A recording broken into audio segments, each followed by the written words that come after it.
Hi, I'm Dale Clayton, a professor at the University of Utah in the Department of Biology, and I'm an evolutionary parasitologist. I study interactions between host and parasites, especially those between birds and ectoparasites called feather lice.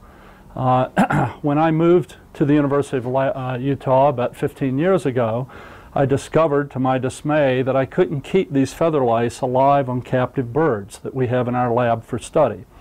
And it turned out that the reason is because these lice obtain all their moisture directly from the air.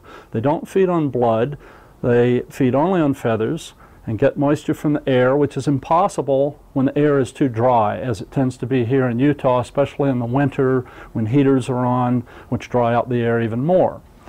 So we discovered that in order to keep lice alive on our laboratory birds, we needed to humidify the air in our animal rooms.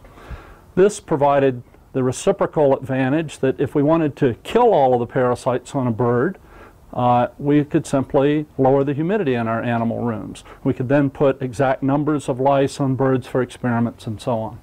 Around the time we were developing these methods for our basic research, my school-age children, Roger and Miriam, came home with bad cases of head lice, and I experienced the frustration that many parents do in trying to get rid of these head lice because the shampoos that we tried weren't working. It turns out because lice have evolved resistance to the chemicals in those shampoos and so on.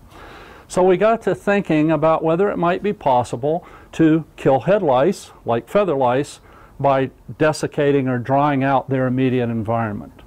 And so we started playing with different methods of delivering heated air to the scalp to try and kill head lice and their eggs.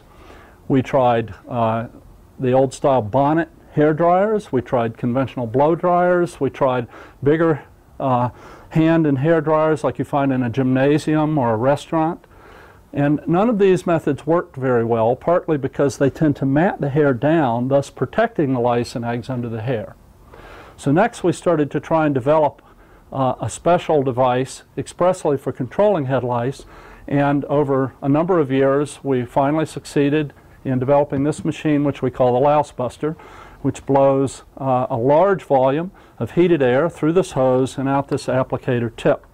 The way it works is to deliver heated air to the roots of the hairs where lice and their eggs tend to congregate. It's extremely effective.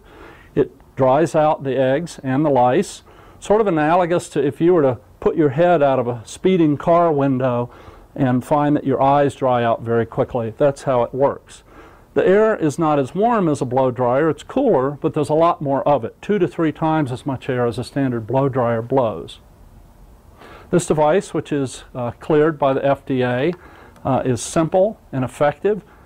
We apply the applicator to one part of the scalp for 30 seconds and then move it from position to position, and in so doing we're able to treat a person with head lice in only 30 minutes.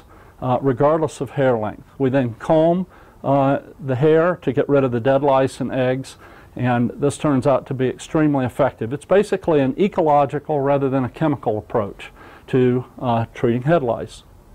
So in summary, we have developed a device that treats head lice using only directed heated air that is safe, it's effective, and it's fast. It kills all stages of lice, hatch lice and their eggs, very rapidly.